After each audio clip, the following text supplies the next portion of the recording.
sẽ giữ lại cho mình, có như là nó nhấn xuống nó hào để từ từ cho mình cảm giác mình qua cái độ nó êm, nó có nảy đúng không? Bây giờ mấy một cái chinh này nó yếu bờ nè. Đúng rồi, cây này nãy em lên với đi ăn sau cảm giác nó yếu. Khi mà mình chạy đằng trước cái nào mình cảm giác đằng sau nó yếu, cái là đúng luôn. Chứ còn mình đứng một chỗ mình ngồi ra mình vuốt đúng rồi, không thể nào mà. Đúng rồi. Ok ổn. Chạy nó ok. Thì khi mà anh chạy tốc độ 40 á, đi qua những con gà mình đã luôn, rất đầm cái xe, không có bị lên là thấy nó cứng liền, lên cảm giác nó chắc liền.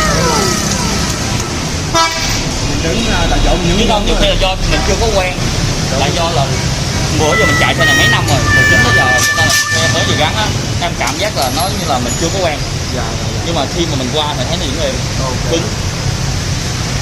Đúng rồi, khi mà mình lên xe mình cảm giác cái đằng trước cái nè nó chắc nha, nhưng mà đằng sau là nó yếu nè. Đúng rồi, Luôn. đúng rồi, nó rõ rệt luôn. Nó rõ rệt luôn, là tại khi mình làm lại.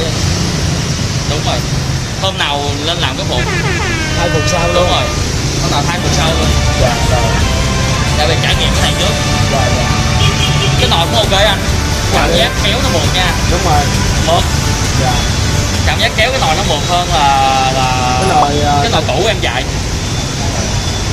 Mình chạy quen mình biết cái nồi là mình biết, tại không khi mình kéo cho cảm giác sướng. Như vậy đi lâu lâu lại tới vệ sinh bên em vệ sinh miễn phí cho anh. Ok, rồi hai nhớ luôn là ủng hộ rồi. Cảm ơn nha. Dạ, cảm ơn anh nhiều nha.